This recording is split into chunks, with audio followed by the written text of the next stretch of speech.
Assalamualaikum warahmatullahi wabarakatuh. Di video kali ini saya akan membahas mengenai router OS dan router board. Oke, di sini untuk timeline sendiri kita akan membahas tentang router OS dan router board tentunya, terus fitur-fitur yang ada di router OS, terus nama, tipe, dan arsitektur si router board ini. Nah, tentang MikroTik router OS.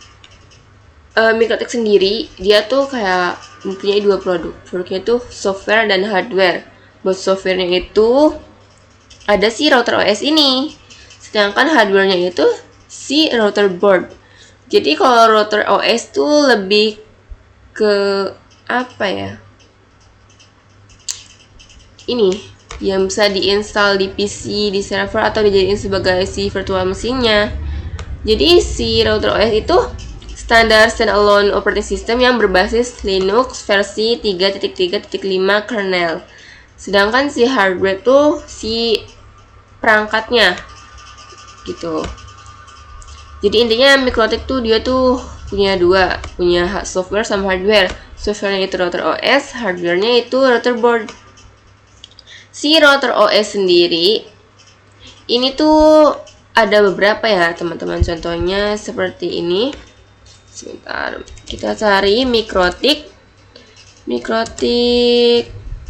X86. Nah, contohnya itu seperti ini teman-teman bentuknya. Lalu ada lagi tipe lainnya, yaitu MikroTik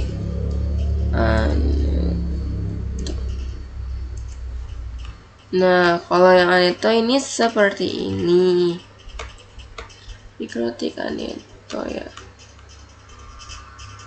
Nah. Tuh. Lalu ada lagi MikroTik Dinara. Kalau Dinara itu kayak gimana sih? Kalau Dinara yang seperti ini. Tuh. Lalu ada juga yang Gamma. Nah, bentuknya beda-beda kan? Ya. Oke, jadi si router OS itu softwarenya yang digunakan di perangkat MikroTik router board yang bisa diinstal di PC atau sebagai virtual machine. Sedangkan si router boardnya ini built-in hardware board atau si perangkat kerasnya. Jadi kayak perangkat fisiknya gitu loh. Kalau si router OS itu kita nggak tahu bentuk fisiknya, sedangkan si router board ini kita tahu bentuk fisiknya. Ya, jadi ini kan kalau ini kan diinstal. Kalau itu kan versi MikroTiknya kan yang tadi saya sebutin. Nah, si router board ini dibuat untuk menjalankan sistem operasi router OS. Makanya si router OS itu diinstal. Nah, perantainya ini. Nah, segala fitur bisa terdapat pada satu perangkat ataupun dapat diperuntukkan khusus sesuai kategorinya. Jadi, kita bisa mengatur kategorinya. Mulai dari low end sampai high-end router. Itu kita bisa tentukan, oke. Nah, ini bentuk-bentuknya ya. Ini bagian dalamnya. Ini bentuk fisik luarnya. Sedangkan router OS ini kita install. Oke. Nah, oke, di sini untuk yang selanjutnya. Ya. Selanjutnya adalah router OS fitur-fitur dari router OS-nya ini. Nah, di sini fitur-fitur dari router OS itu enggak cuma 1-2 ya, ada banyak nih. Ada salah satunya ada support wireless network, terus routing, firewall dan NAT, QoS, point-to-point tunneling, user management, dan tools. Nah, si fitur-fitur ini bisa menjadi satu kesatuan dalam satu perangkat, terus bisa juga dipecah. Jadi makan buat wireless, buat routing, buat firewall, jadi kayak dipisah-pisah gitu loh perangkatnya. Tapi bisa juga disatuin, digabungin gitu. Nah, support sendiri wireless network itu ya. Ini tuh networknya tuh bisa indoor dan outdoor. Salah satu contohnya Buat yang indoor ya, ada SX, TSG.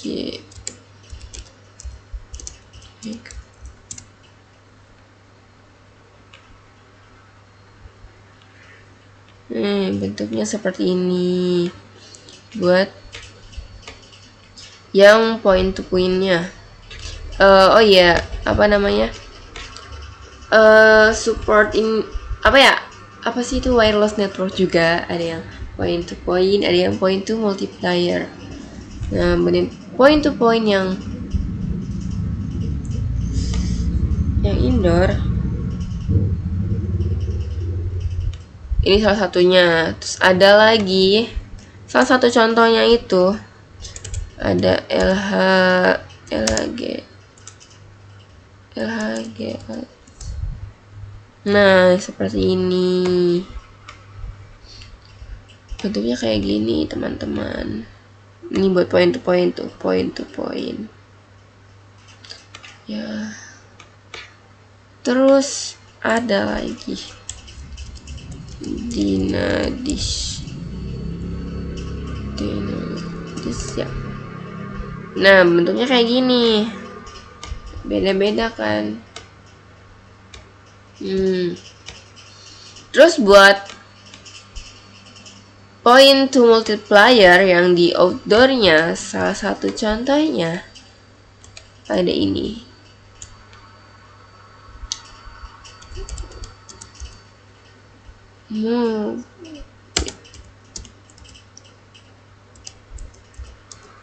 Multiman box. Tuh, ini seperti ini. Bentuknya unik ya. Lucu loh. Ya.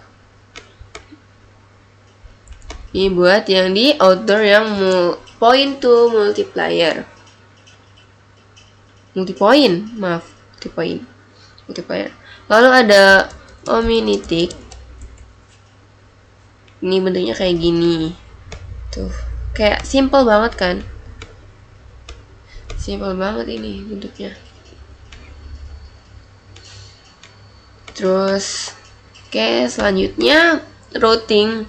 Routing ini bisa ada routing dinamis, terus routing statik, gitu ya, fiturnya gitu. Bisa routing statik, dinamis. Terus selanjutnya ada firewall dan NAT. Nah, firewall sendiri ini tuh untuk memproteksi si router OS-nya ini. Terus NAT ini salah satu contohnya, misalkan ada klien yang si IP-nya itu private, tapi dia main di public, terus yang public main di private, jadi gitulah, kan memproteksi gitu. Dia maunya kayak gimana, seperti itu. Terus QoS atau bandwidth management ini untuk mengatasi serangan, terus sekaligus memblok dan lain sebagainya. Pokoknya kayak pertahanan gitulah. Lalu ada yang tadi point to point yang tunneling kayak PPTP, PPPoE, SSTP, dan OpenVPN. Lalu ada user management, ini untuk salah satu contohnya ada DHCP, proxy, kayak web proxy gitu, hotspot. Jadi kayak si klien tuh mau tahu si passwordnya atau user passwordnya, seperti itu, radius dan lain-lain. Lalu fitur selanjutnya adalah tools. Bandwidth test, torch, MACP, MRTG, dan lain-lain. Terus yang DHCP yang buat IP address otomatis gitu kan. User management, terus buat mengatur IPsec. Lalu ada router board name, nama-nama dari si router boardnya ini. Oke, di sini buat router board name-nya, pengkategorian nama pada perangkat router board MikroTik berdasarkan 3 kategori. Nah, dengan ada 3 simbol nama. Yang pertama menggunakan maksud saya 3 simbol nama ini seperti yang kayak gini nih. Di sini kan RB-nya router board, 7 itu buat seri atau kelas routernya, 5 itu jumlah portnya, dan 1 ini buat jumlah slotnya. Terus ada kategori dari word atau kata. Ini Omnitic, Group, SXT, LHG, Dynadisk, Cap, Web, Hab, Hex. Lalu ada exceptional naming. Ini nama disederhanakan dan disesuaikan dengan tahun pengembangan dan biasanya Ethernet lebih dari 9 port. Contohnya RB600, 800, 1000. Nah, di sini kan RB751 berarti masih di bawah 9 port. Sedangkan kalau yang di atas 9 port itu contoh penamaannya seperti ini. Oke, di sini kita cari ya. Sebentar, aduh. Ini nge-lag ya Allah.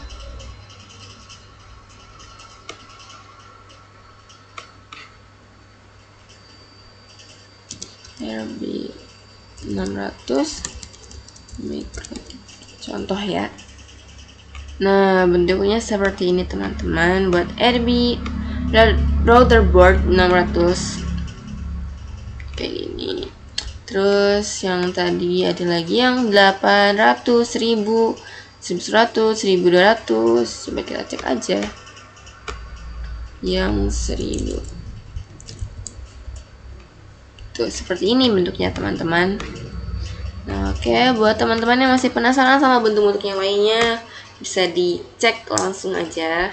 Terus kita langsung ke tipe dari si router board. Yang tadi kan pengkategorian nama ya, ada 3 kategori, bisa pakai simbol, terus gunakan kata, sama exceptional naming.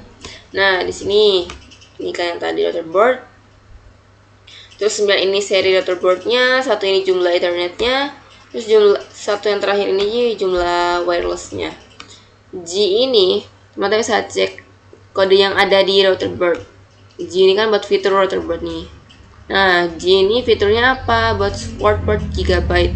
Jadi si kode-kode lainnya ini tuh punya arti yang berbeda lagi teman-teman. Terus ini 2 HPNG, ini fitur Ethernet wireless. Jadi setiap kode pasti punya makna yang berbeda. Gitu. Buat contoh di sini kita RB911G, ini fitur router boardnya yang G buat support port gigabit.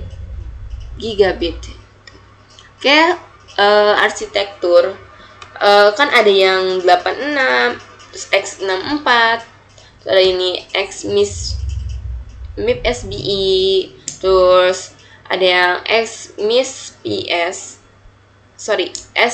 PS, ada yang tile, ada PPC, ARM, terus MIP SLA, lalu ada MMI PS. Nah, jadi arsitektur ini dibedakan berdasarkan jenis dan kinerja si prosesornya.